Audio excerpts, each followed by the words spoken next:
Que Deus abençoe você e toda a sua família. Estamos começando mais um programa Força de Deus. Um programa onde meditamos, estudamos, nos apaixonamos pela palavra de Deus. Seja muito bem-vindo, você que está aqui pela primeira vez, pela televisão ou pelo canal do YouTube, seja muito bem-vindo. Estamos estudando a Sagrada Escritura e estamos numa parte maravilhosa, porque já descobrimos que a Bíblia foi inspirada por Deus, que a Sagrada Escritura tem Deus por autor, os homens inspirados por Ele. Vimos que a Sagrada Escritura não contém erros, é verdade de Deus para a nossa vida, só que tem um problema que a gente está tentando solucionar ou nos ajudar para cometermos o mínimo de erros possíveis, que é o quê? Precisamos interpretar corretamente. Então, a Bíblia não contém erros, mas nós podemos errar na nossa forma de ver, de ler, de interpretar, de entender as Sagradas Escrituras. E estamos entendendo alguns critérios para que a gente não cometa esse erro. A gente já falou de um primeiro critério, de um segundo critério nos programas passados. Frei, eu estou vendo pela primeira vez, não sei qual é o primeiro, não sei qual é o segundo, fique em paz. Hoje eu vou, quando o Dom José terminar o terceiro, eu vou pedir para ele fazer um breve resumo para você dos três. Hoje nós começamos o terceiro critério para interpretar corretamente a palavra de Deus, tá bom? Então o programa hoje vai ser bom demais, não sai daí não, fique conosco até o final. E eu já quero acolher quem estará aqui conosco mais uma vez, Dom José Falcão. Sua bênção, seja bem-vindo. Deus abençoe sua vida, Frei. É uma alegria estar aqui. O povo está curioso, fica uma semana, Dom José, curioso. Falou do primeiro, falou do segundo, a gente quer saber do terceiro critério. Somente vamos lembrar os dois critérios dos quais nós já falamos, sempre citando o Catecismo da Igreja Católica, nos parágrafos 111, 112 e 113. O primeiro critério é exatamente prestar muita atenção ao conteúdo do texto, seja ele no versículo, a palavra, a frase, o versículo, o capítulo, o livro, mas também o inteiro conteúdo da Escritura inteira, a unidade da Escritura. Um texto não pode ser dissociado da unidade da Escritura, que é uma realidade coesa. Ela é toda palavra de Deus. Não é que o Antigo Testamento seja meia palavra de Deus ou imperfeita palavra de Deus. A imperfeição, ela é admitida na frase pronunciada por nosso Senhor Jesus Cristo: eu não vim abolir a lei e os profetas, vim levá-los à perfeição. Ora, se Jesus é a perfeição, é porque antes dele não havia perfeição. Então, realmente, tem coisas imperfeitas, digamos assim, que são preparatórias, que estão ainda em estágio embrionário no Antigo Testamento. Dente por dente, olho por olho. Isso é imperfeito em comparação com o mandamento de amar os inimigos, sem dúvida alguma. Eu não vim abolir, vim levar à perfeição. Então, Jesus, olhando para afirmações, digamos, com os critérios de hoje, segundo alguns, absurdas, estapafúrdias, etc., Jesus não veio abolir o dente por dente, olho por olho, veio aperfeiçoar. E o que é a perfeição do dente por dente, olho por olho? Amai os vossos inimigos. Ficou claro? Sim. Então, Jesus não veio deletar nada do Antigo Testamento. Jesus não veio cancelar, zombar, ridicularizar, etc. Pelo contrário, ele veio aperfeiçoar. A palavra-chave é perfeição. Pois bem, então o primeiro critério, prestar bastante atenção ao conteúdo, situá-lo no seu contexto, mas não dissociá-lo da unidade de toda a Escritura, cujo centro é Cristo. Sim. Cristo é o critério para interpretar qualquer realidade imperfeita do Antigo Testamento. Como é que eu vou viver dente por dente, olho por olho? Foi dito aos antigos: amarás o teu próximo, poderás odiar o teu inimigo. Eu, porém, vos digo: amai os vossos inimigos, fazei o bem aos que vos odeiam, orai pelos que vos perseguem e maltratam. Mateus 5,44. Pronto, é assim que você vai interpretar o dente por dente, olho por olho.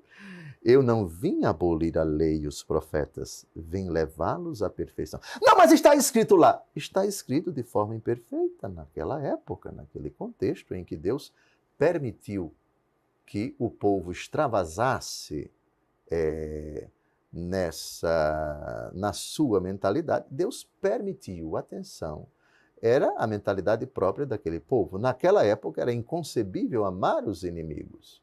Aliás, no Antigo Testamento nós temos algo mais chocante do que isso. Se nós situarmos o dente por dente, olho por olho, milhares de anos depois de um texto que eu vou mostrar agora, dente por dente, olho por olho, é até um avanço. É algo maravilhoso. Como assim? Vamos ao livro do Gênesis, capítulo 4, se não me engano. Lameque. Se eu errar, por favor, a conclusão de vocês é óbvia, eu estarei ficando broco. Mas não. Gênesis capítulo 4, versículos de 13 a 15. Onde é que eu quero chegar? Nós estamos saindo de uma imperfeição para chegarmos à perfeição. A frase é de Jesus: eu não vim abolir a lei e os profetas, vim levá-los à perfeição. Muito bem. No livro do Gênesis, nós temos um sentido de justiça que é verdadeiramente chocante. E o que vamos ler agora é algo, segundo os nossos critérios, tão repugnante, que a gente vai entender que dente por dente, olho por olho, foi um avanço tremendo com relação à forma como se vivia, se entendia o sentido de justiça. Gênesis 4, versículos de 13 a 15. Caim acabou de matar Abel, né? O Senhor o censura, sem dúvida alguma, mas não permite que ninguém mate Caim. Não, mas o meu pecado é grande, etc. Será que vão me matar? E assim por diante. É grande demais o meu pecado? E o Senhor protege Caim. Mas depois entra uma outra figura, Lameque, que é, digamos assim, um descendente dele. Vamos ler o texto para a gente ver. Gênesis 4, de 13 a 15. Caim disse ao Senhor: meu castigo é grande demais para que eu possa suportar. Eis que me expulsais agora deste lugar, e eu devo ocultar-me longe de vossa face, tornando-me um peregrino errante sobre a terra. O primeiro que me encontrar vai matar-me. E o Senhor respondeu-lhe: não, mas aquele que matar Caim será punido 7 vezes. Então o Senhor pôs em Caim um sinal para que, se alguém o encontrasse, não o matasse. Então Deus protege Caim. O pecado dele foi grande, foi terrível.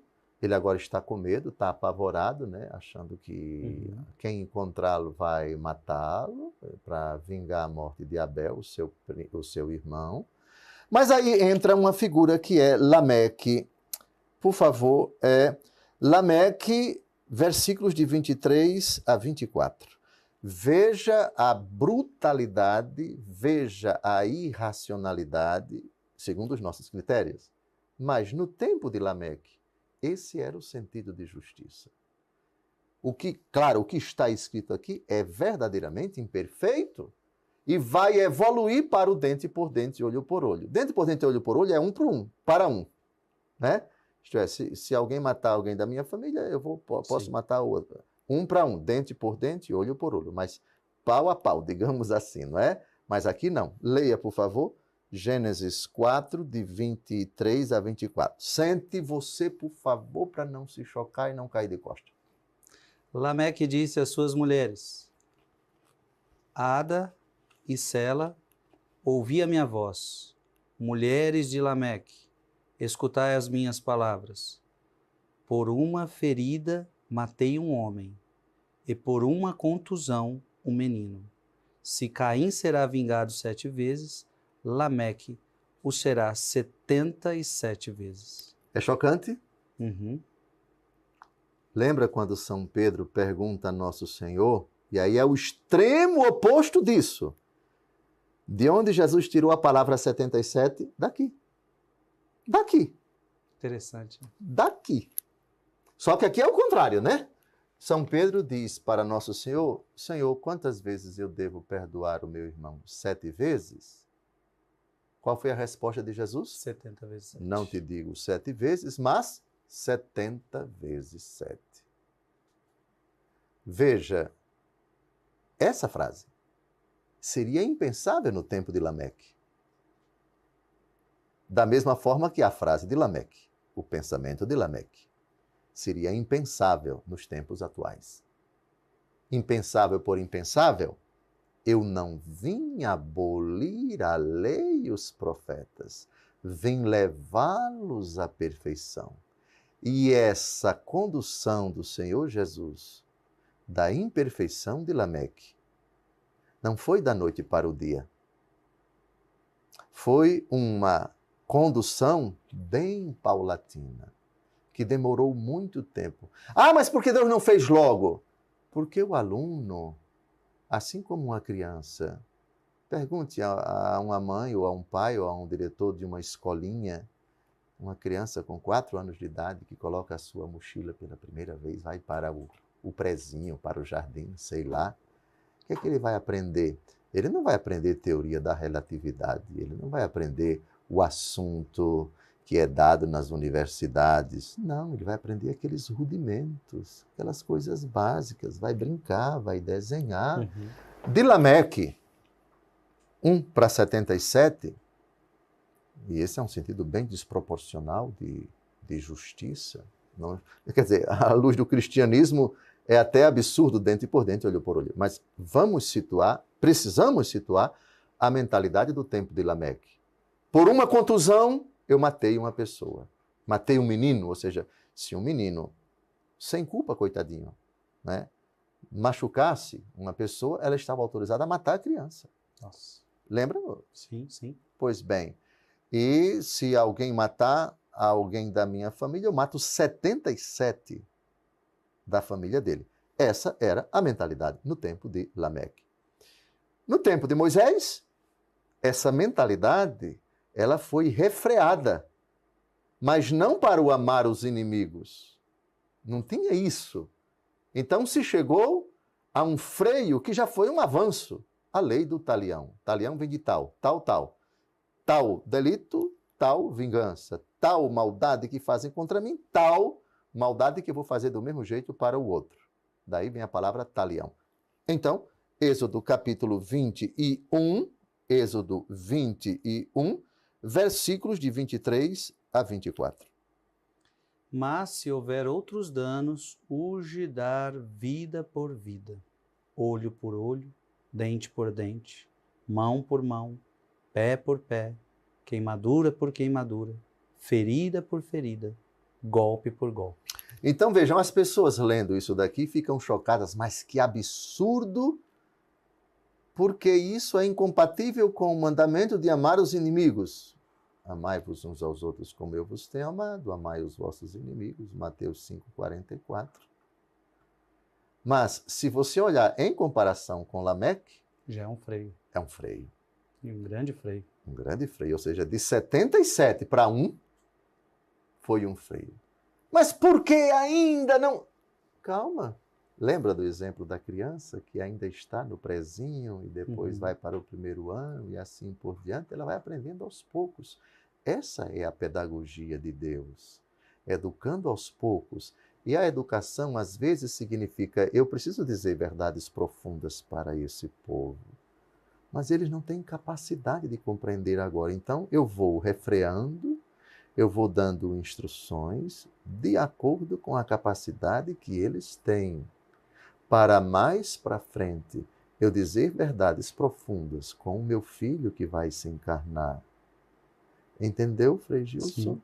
Pois bem, então isso é importante, a unidade da Escritura inteira, para que você não se choque, fique indignado com essa frase de Êxodo capítulo 21. Eu não posso aceitar dente por dente, olho por olho.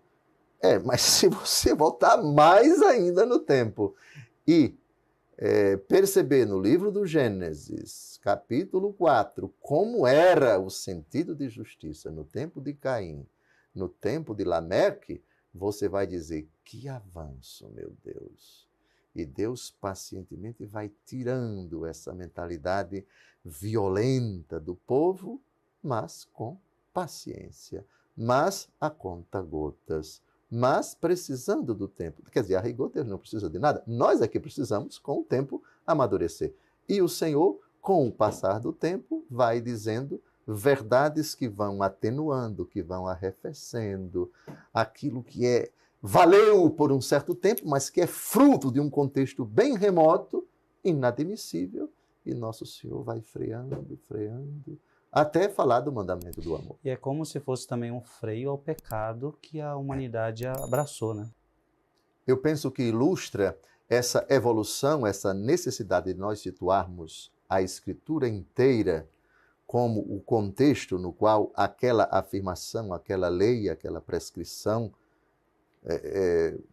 lá do Antigo Testamento é o famoso episódio de Nosso Senhor Jesus Cristo na disputa no capítulo 19 de São Mateus a respeito do divórcio. Os seus opositores dizem se é lícito dar uma carta de divórcio como determinou Moisés.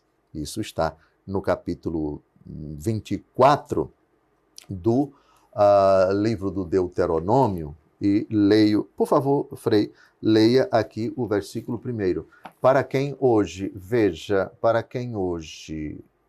defende o divórcio, certamente se ele citar esse texto, é preciso que esse primeiro critério para a interpretação da Escritura, ou seja, olhar o conteúdo, atentamente o conteúdo, nós vamos olhar agora, mas também situar o conteúdo na unidade da Escritura inteira, tendo Cristo como centro. Por favor, leia Deuteronômio 24, versículo 1. Se um homem, tendo escolhido uma mulher, casar-se com ela, e vier a odiá-la por descobrir nela qualquer coisa inconveniente, escreverá uma letra de divórcio, lhe entregará na mão e a despedirá de sua casa. Perfeito.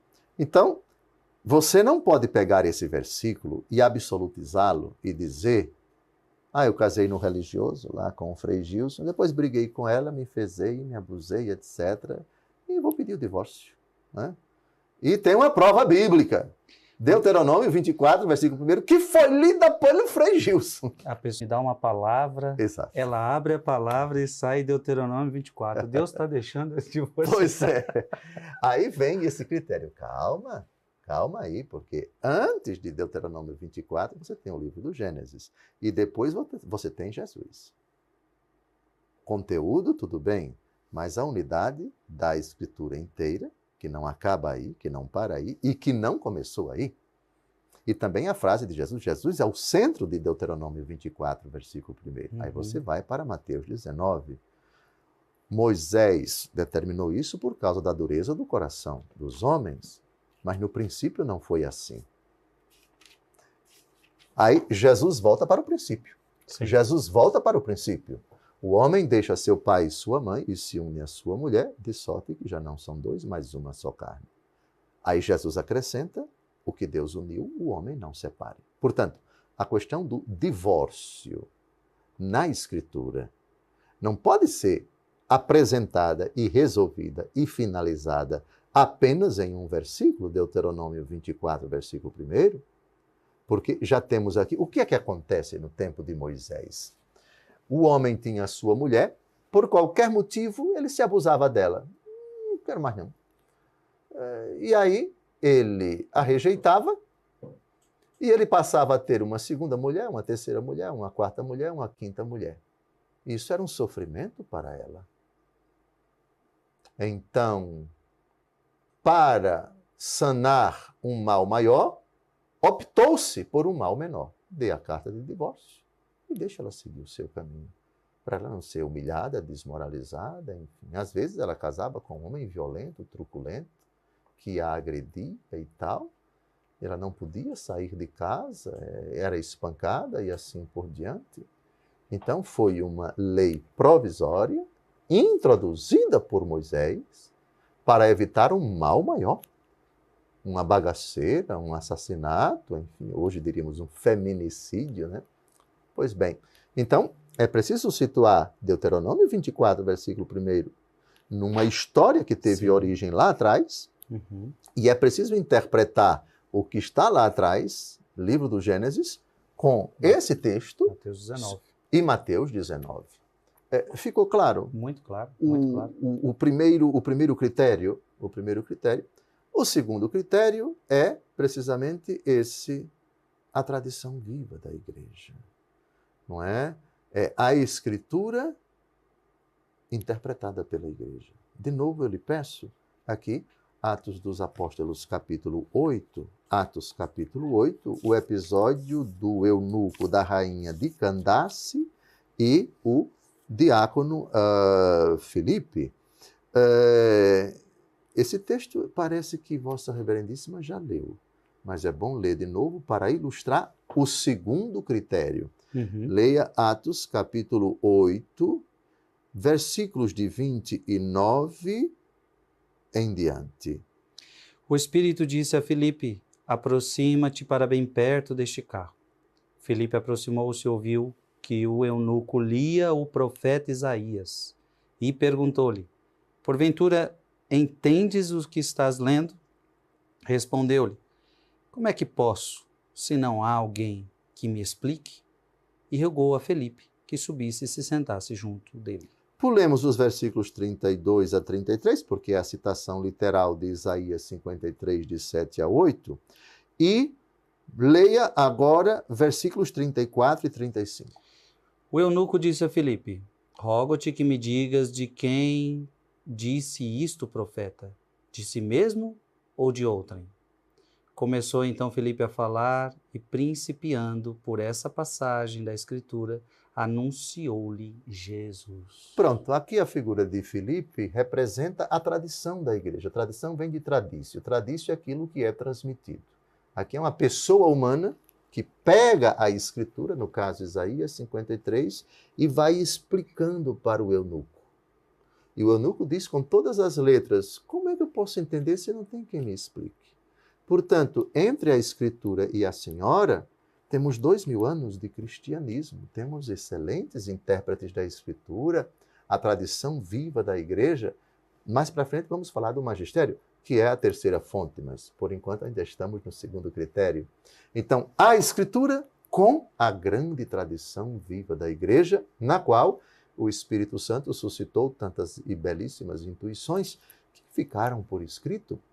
A vida dos santos, as obras dos santos, de mística, de espiritualidade, os compêndios, as interpretações, as obras literárias, tratados de escritura, cartas e tantas outras obras que integram a tradição viva da igreja. Gente, muito bom, muito bom. É interessante, né? Eu estou vendo aqui Dom José Falcão. A gente já falava dessas coisas, mas é como se falar novamente vai desdobrando cada vez mais, vai trazendo cada vez mais exemplos. E eu já aprendi tantas coisas mais uma vez e eu tenho certeza que você está aprendendo muito. Está valendo a pena. E está valendo a pena. Olha, é só o primeiro bloco, você vai... Não sai daí não, toma uma água, vai no banheiro rapidinho e a gente já retorna, porque ainda hoje você vai descobrir o terceiro critério.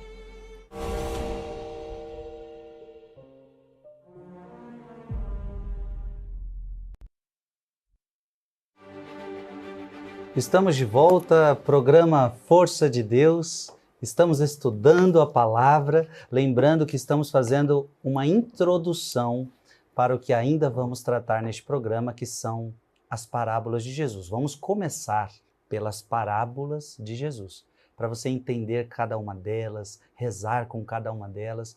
Mas para chegar lá, a gente está fazendo uma introdução com muita calma, com muita paciência, para nos introduzir nesse universo bíblico que é tão vasto. E muita gente está compreendendo agora. Nossa, quanta coisa é preciso para entender a palavra de Deus, não é fácil assim. E por isso terminamos o último bloco falando disso. É preciso que alguém nos ensine. E a igreja está aí para isso, é a igreja que nos ensina.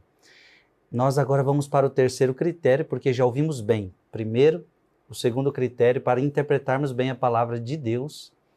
O primeiro critério é a unidade da Sagrada Escritura. É preciso ler qualquer texto em unidade com a Sagrada Escritura inteira. Segundo critério, ler de acordo com a tradição viva da igreja. E agora, qual é o terceiro critério? Vamos perguntar a Dom José Falcão qual seria esse terceiro critério. O terceiro critério para uma correta interpretação da Escritura é uma palavra que aparece na Bíblia, aparece também no nosso linguajar. Ela se chama analogia. O parágrafo 114 do Catecismo da Igreja Católica diz em 2 linhas, você vai perceber aí, eu vou ler e depois a gente vai tecer algumas considerações. Com a palavra, o Catecismo da Igreja Católica. Estar atento à analogia da fé. Por analogia da fé, entendemos a coesão das verdades da fé entre si e no projeto total da revelação. As verdades da fé estão conexas, isto é, estão juntas, estão atreladas e não podem ser separadas. E, no projeto total da revelação, o que é o projeto total da revelação? Primeiro vamos explicar o que é revelação.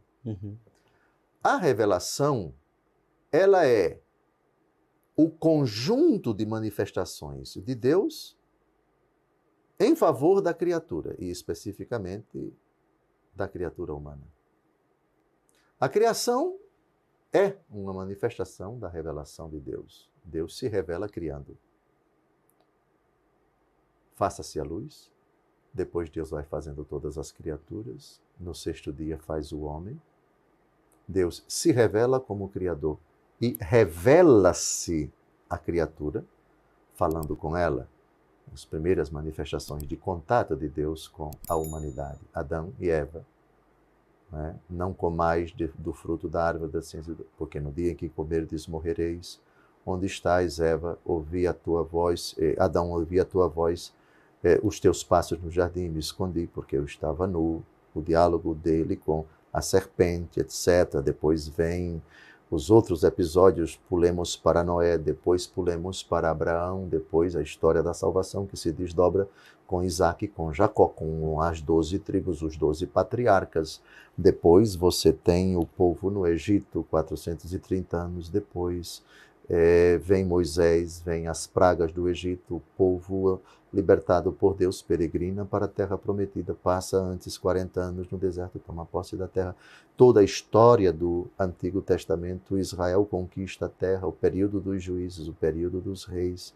Depois pulamos para o período dos profetas, o exílio de Babilônia, e toda a preparação para a chegada do Messias, etc. Depois, nosso Senhor Jesus Cristo, com tudo aquilo que comporta o Novo Testamento. Aqui está a revelação de Deus, a revelação total que atinge o seu ápice e a sua plenitude em Cristo Jesus.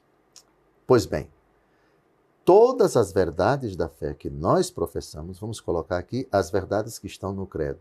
Trindade, Igreja, comunhão dos santos, remissão dos pecados, ressurreição da carne, vida eterna.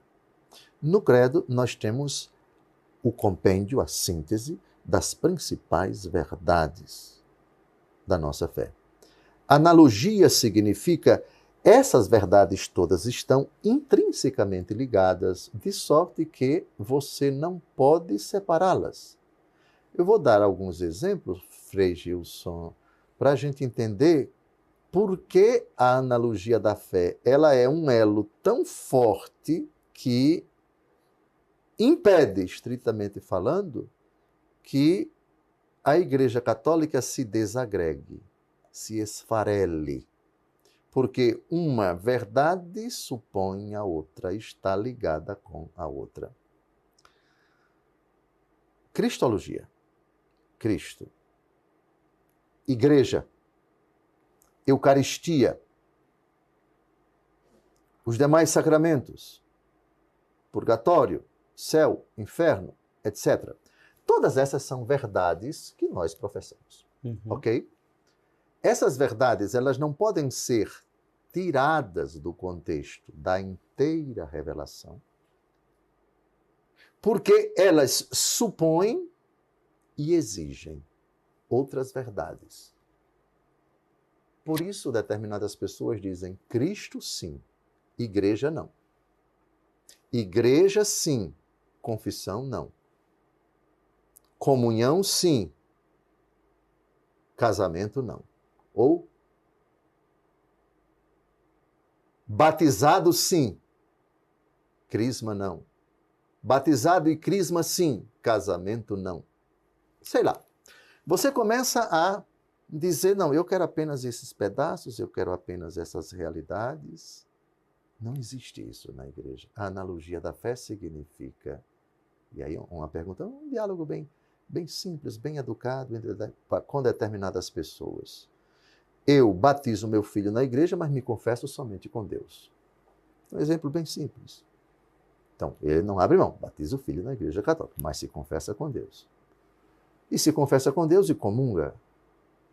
Peraí, quem instituiu o sacramento do batismo? Não, foi nosso Senhor Jesus Cristo, ide pelo mundo, batizai. Certo. Mas quem instituiu o sacramento da penitência? Não foi o mesmo Jesus? Veja, como é que você pode falar da necessidade do batismo e não falar da necessidade da penitência? A íntima relação entre os sacramentos entre si, porque todos foram instituídos por Jesus. Portanto, se você recebe o sacramento do batismo, dado pela igreja, você é chamado a viver o seguimento de Cristo, a graça do batismo, na igreja.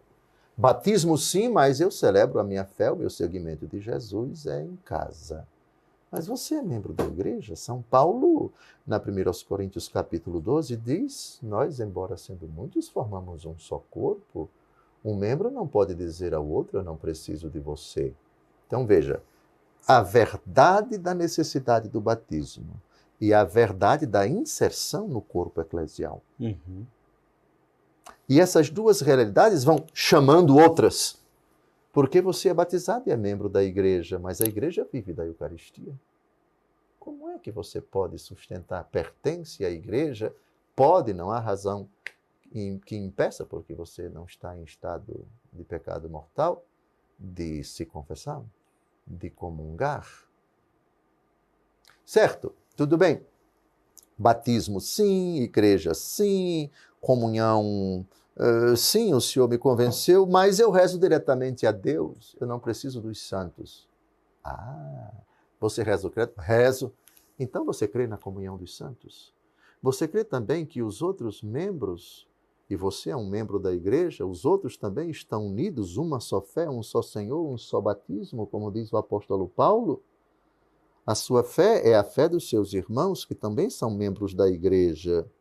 Os que já estão no céu não deixam de ser membros da igreja.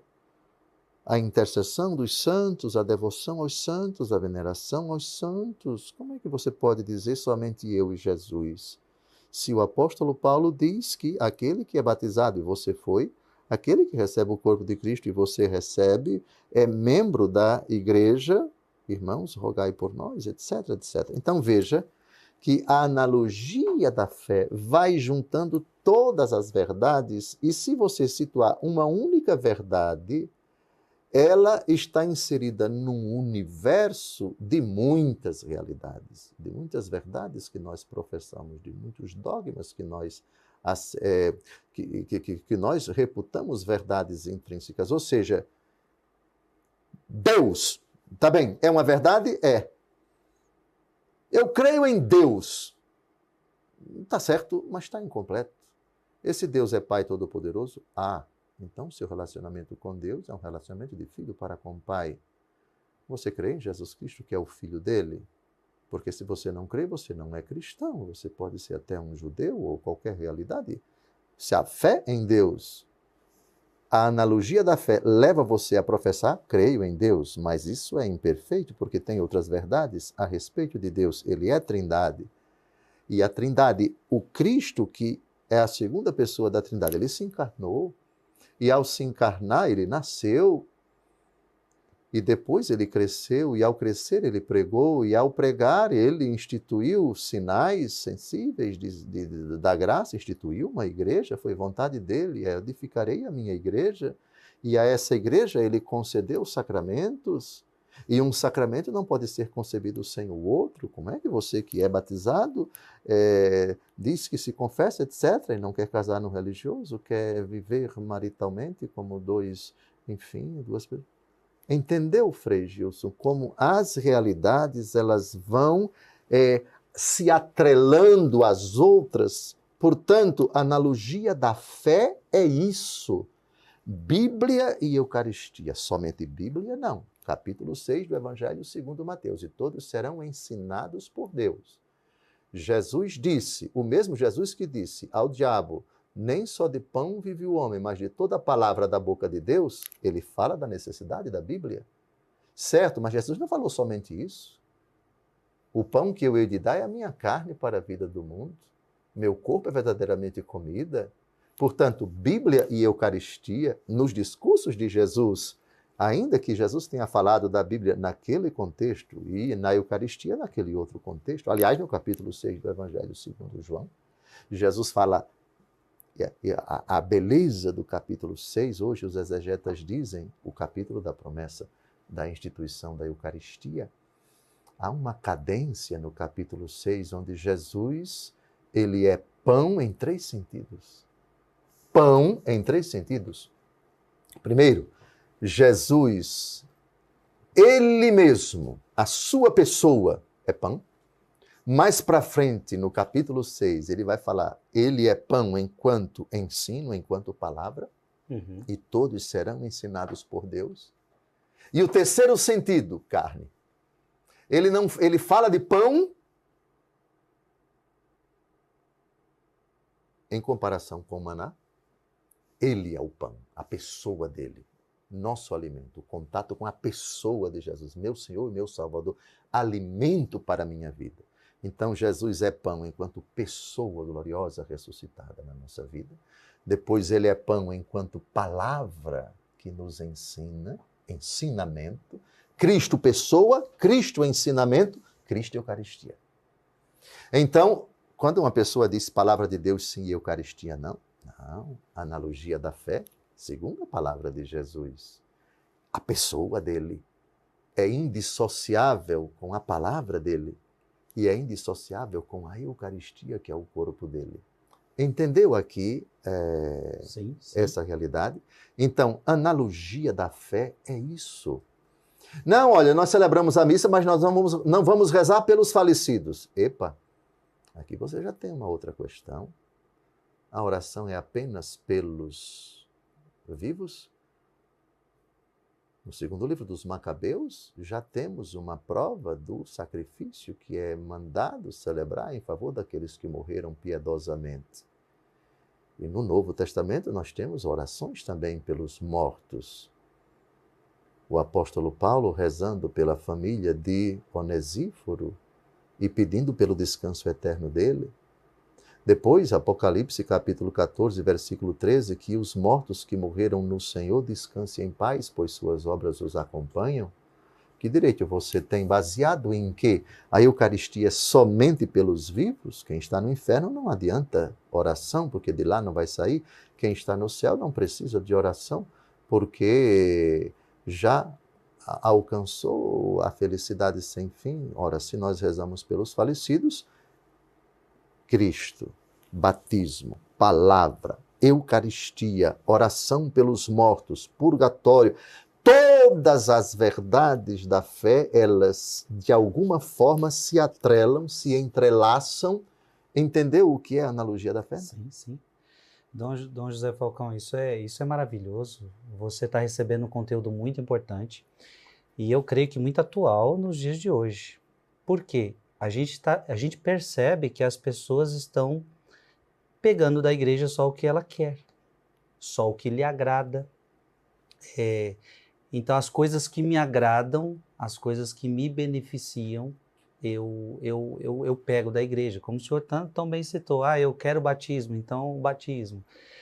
As coisas que são muito difíceis não é para mim, as coisas que exigem de mim já não quero. Só que aí, pelo que o senhor está falando, a pessoa então não vive a fé com coerência e enquanto o senhor falava, eu falava, então ou é tudo ou é nada. Ou você abarca tudo que entrelaça a igreja, Bíblia, Eucaristia, sacramentos, tudo, ou se você quer ficar escolhendo, estaria incompleto, estaria... não seria uma fé verdadeira, não sei nem ser capaz de salvar a pessoa, porque pelo que o senhor falava de uma forma que parece que, será que essa vivência da fé é capaz de salvar alguém? Ou seja, catando o que me agrada e excluindo outras verdades, né? Então é importantíssimo. É verdade. Quando você abraça Cristo, você abraça o Senhor, a pessoa dele, e obrigatoriamente a palavra dele, o ensinamento dele. Bom mestre, que devo fazer para ganhar a vida eterna? Essa frase do jovem rico, que nós não sabemos, cujo nome não sabemos, e que depois vai deixar Nosso Senhor, vai embora triste, mostra exatamente isso. Jesus não disse para ele, isso é significativo, primeiro, siga-me. Não. Sim. Ele responde por partes. Observe os mandamentos. O jovem responde honestamente, eu tenho observado tudo isso desde a minha juventude. Depois Jesus disse qual é o empecilho da vida dele, explicou o que faltava, né? Venda tudo que tem, dê aos pobres, depois venha e siga-me. Ele, outrora entusiasmado, era um menino reto, procurava obedecer aos mandamentos com retidão, tanto é que ele disse, tenho observado tudo desde a minha juventude, mas tinha um problema, o apego dele àquilo que ele possuía. O problema não era a riqueza dele, era a postura dele diante daquilo que ele possuía. Ele não era senhor dos seus bens, ele era escravo dos bens. Por isso, ele foi embora triste. Aí, não seguiu Nosso Senhor. Então, o seguimento de Cristo significa o cumprimento dos mandamentos de Cristo. Essa é a principal lição do episódio do jovem rico. Aliás, também no capítulo 19 de São Mateus, já tratamos aqui a respeito do matrimônio. O homem deixa seu pai, sua mãe, etc, etc. Então, é impossível você dizer, eu quero Cristo e não quero os mandamentos dele. Não tem condições. Sim, diga. O senhor me faz lembrar, porque ainda sobre a analogia, porque o catecismo da Igreja Católica fala uma coisa que é impressionante. Deixar de obedecer um mandamento é como se você deixasse de obedecer os 10. É verdade. Ou seja, a pessoa fala assim, eu obedeço, mas o da castidade eu não obedeço. Bem lembrado. Ou seja, está tudo interligado, não adianta. É verdade. E para que a gente entenda essa radicalidade, sabe qual é a palavra? A palavra é amor. Pode parecer até fora de propósito você falar de amor com relação à analogia da fé, mas eu explico. Se você, usando esse seu exemplo, de uma pessoa que obedece 9 mandamentos, mais um ele não obedece, o que na prática significa não obedeceu a nenhum. É o amor. O amor faz com que você olhe para os mandamentos, não antes de tudo como algo que deva ser mandado. Mandamento, mandar, ordem e assim por diante. Certo, mas esse não é o elemento principal. Nos mandamentos você encontra a vontade do Deus que ama você e do Deus que você diz que ama. Isso. E quem ama não quer machucar. E quem ama quer fazer tudo o que agrada a pessoa amada. Quem ama não ofende.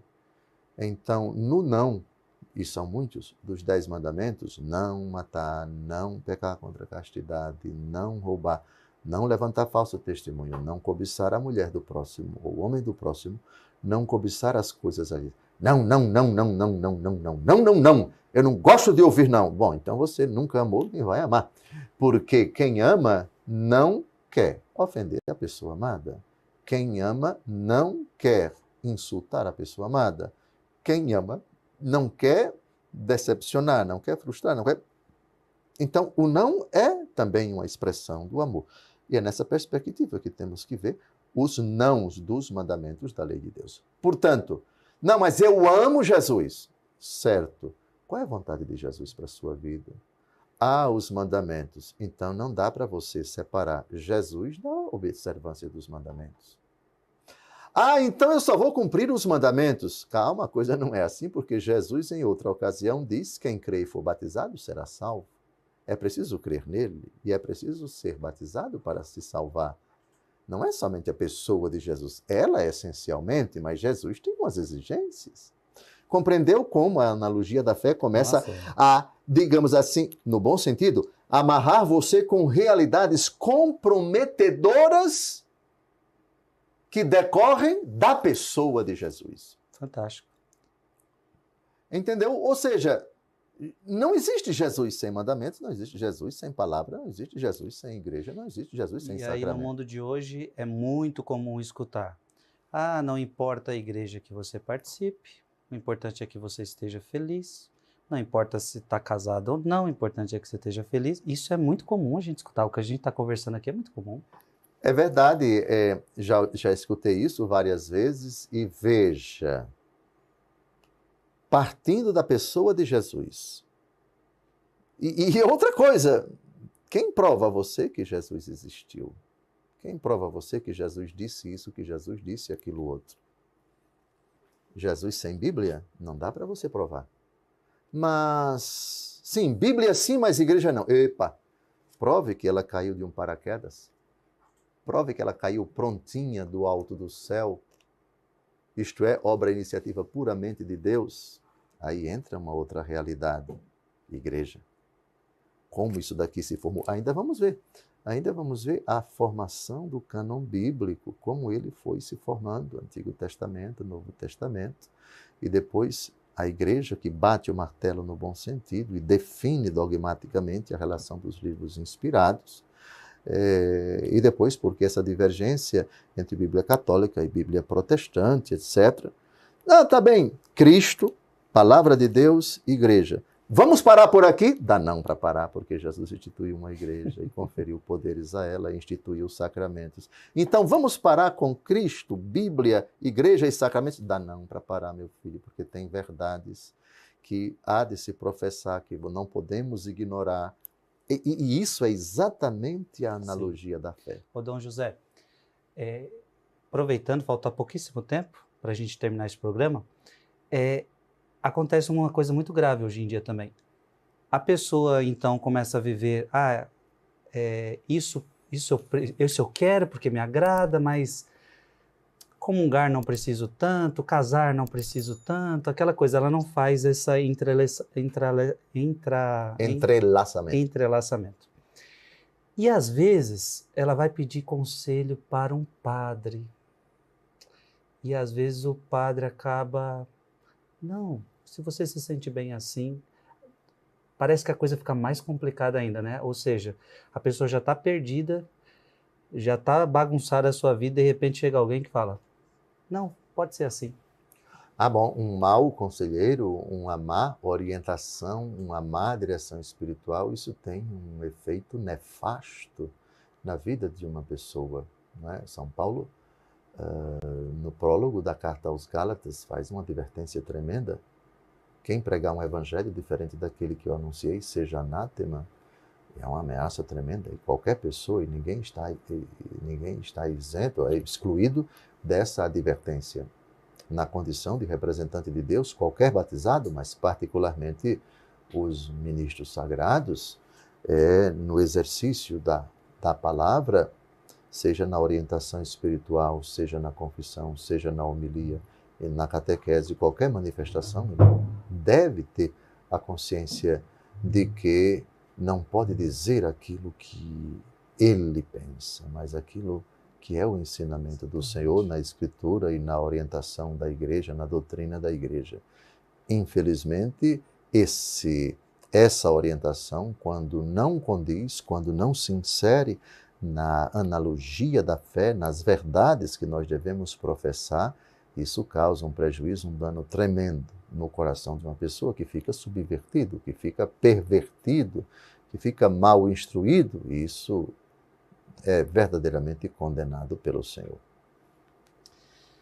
Meu irmão, minha irmã, olha, que programa abençoado. Na verdade, não só esse, todos os que a gente está fazendo, está sendo muito bom. E olha, lembrando que é só o começo, lembrando que é apenas uma introdução.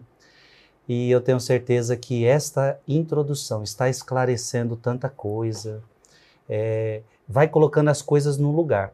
Eu, por exemplo, muitas coisas eu estou aprendendo aqui. Outras coisas eu já sabia, mas é como se vai colocando no lugar certo. Ah, então o lugar disso é aqui. Ah, entendi. A gente vai ordenando, vai colocando tudo no seu devido lugar. Então isso é maravilhoso, isso é importante. Eu estou feliz porque muitos católicos, com este programa, estão começando a se apaixonar de novo pela palavra de Deus, a querer estudar de novo a palavra de Deus. E isso não tem preço.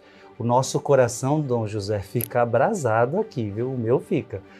O meu fica abrasado de falar de coisas tão sagradas assim. Então, Deus abençoe você. Nós nos encontramos semana que vem, se Deus quiser. Receba a bênção de Deus. Abençoe de Deus Todo-Poderoso, Pai, Filho e Espírito Santo. Amém.